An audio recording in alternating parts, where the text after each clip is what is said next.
ఈ భూముల విలువలు పెంచడం వల్ల రాష్ట్రంలో ఎటువంటి పరిస్థితి నెలకొనే అవకాశం ఉంది? ఎక్కువగా మధ్యతరగతి ప్రజలపైన భారం పడుతున్నట్టుగా, అలాగే రియల్ ఎస్టేట్ రంగం గూడా చాలా వరకు ఇప్పటికే తెలంగాణలో నష్టంలో ఉన్నట్టుగా తెలుస్తుంది. దీన్ని ఎట్లా చూస్తారు? ఇప్పుడు మీరు ఈ భూముల ధరలు మార్కెట్ వాల్యూ పెంచడం వల్ల ప్రజలు ఎట్లా తీసుకుంటారని భావిస్తున్నారు? ఈరోజు మీకు అదే విధంగా ప్యానెల్లో మిత్రులందరికీ నమస్కరిస్తూ, రాష్ట్ర ప్రభుత్వము గౌరవ ముఖ్యమంత్రి రేవంత్ రెడ్డి గారు ఒక సాధారణ రైతు కుటుంబం నుంచి వచ్చిన వ్యక్తి. ఈరోజు రైతులందరూ కూడా వాళ్ళు భూమి పెంచినందుకు ఇలా రాష్ట్రంలో ఉన్న రైతులందరూ కూడా ఒక పండగ వాతావరణం ఏర్పడిందనలో ఎలాంటి అతిశక్తి లేదని సందర్భంగా మనం ఏదైతే ప్రైమ్ ల్యాండ్స్ ఉన్నాయో దానికి ఒక రేటు, గ్రామీణ స్థాయిలో ఉన్న దానికి ఒక రేటు.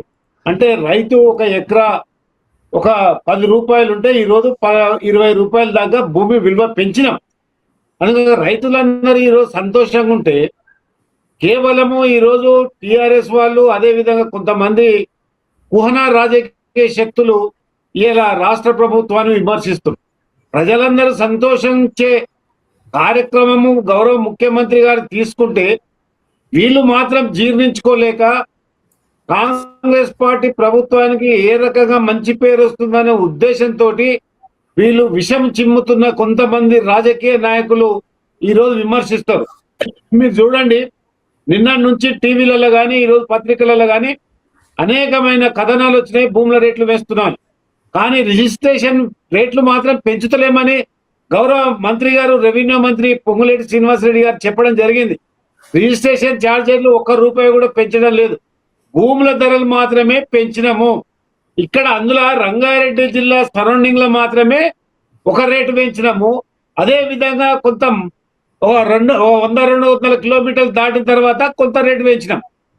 రేటు పెంచడం వల్ల ఆయా భూస్వాములకు కానీ ఆయా రైతులకు కానీ లాభం చేకూర్చడంలో ఎలాంటి అతిశక్తి లేదు. అదే విధంగా రైతు కూలీలు సంతోషంగా ఉన్నారు. కనుక దీనివల్ల గౌరవ ముఖ్యమంత్రి గారు దూరదృష్టితోటి, మా పొంగులేటి శ్రీనివాసరెడ్డి గారు దూరదృష్టితో ఆలోచించే ఈ యొక్క ధరలు పెంచడం జరిగింది. ఈ ధరలు పెంచడం వలన రాష్ట్ర ప్రభుత్వానికి కొంత మేరకు ఆదాయం కలుగుతుంది. ఆ ఆదాయం వలన ఇంకా కొన్ని సంక్షేమ కార్యక్రమాలు రాష్ట్ర ప్రభుత్వం ముందుకు పరిస్థితి ఏర్పడుతుంది. ఇప్పటికే రాష్ట్రంలోని టిఆర్ఎస్ ప్రభుత్వం ఉన్నప్పుడు శ్రీమతి సోనియా గాంధీ గారు 16,000 కోట్ల ధనిక రాష్ట్రానికి ఇస్తే, ఆ యొక్క గత ప్రభుత్వంలోని పెద్దలు కేసీఆర్ గారి ఆధ్వర్యంలో దాదాపు 8 లక్షల కోట్ల రూపాయలు ఈ రోజు తెలంగాణ ప్రజల మీద మోపింది వాస్తవం కాదా అని సందర్భంగా నేను అడగదలుచుకున్నా. కానీ ఇలా రేట్లు పెంచినంత మాత్రాన ప్రభుత్వానికి మనం ఏ విధంగా లాభదాయకంగా ఉండాలి, ప్రభుత్వం యొక్క ఖజానాను ఎట్లా నింపాలి, ప్రభుత్వ ఖజానా నిండితేనే కదా వెల్ఫేర్ స్కీమ్లు అనేటివి మనము చేసుకోగలుగుతాము. ఈరోజు ఉద్యోగులకు డిఏలు కానీ, అదేవిధంగా ఈరోజు మరి రిటైర్మెంట్ బెనిఫిట్స్ కానీ ఈరోజు ఏ రకంగా మనం రాష్ట్ర ప్రభుత్వం ఒక ప్రణాళికబద్ధంగా పోతున్నామండి.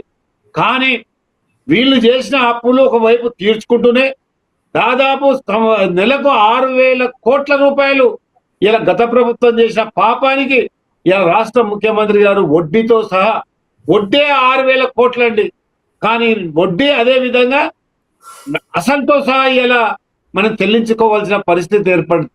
గత ప్రభుత్వంలో చేసిన అప్పు ఈ రోజు కూడా పుట్టబోయే బిడ్డ మీద దాదాపు 80,000 నుంచి ₹1,00,000 పుట్టబోయే బిడ్డ మీద కూడా భారం వేసిన ఘన చరిత్ర టిఆర్ఎస్ ప్రభుత్వాన్ని కాదా అని సందర్భంగా నేను అడగదలుచుకున్నాను. అదే విధంగా రైట్ శ్రీనివాస్ గారు, మళ్ళీ మీ దగ్గరికి వస్తాను.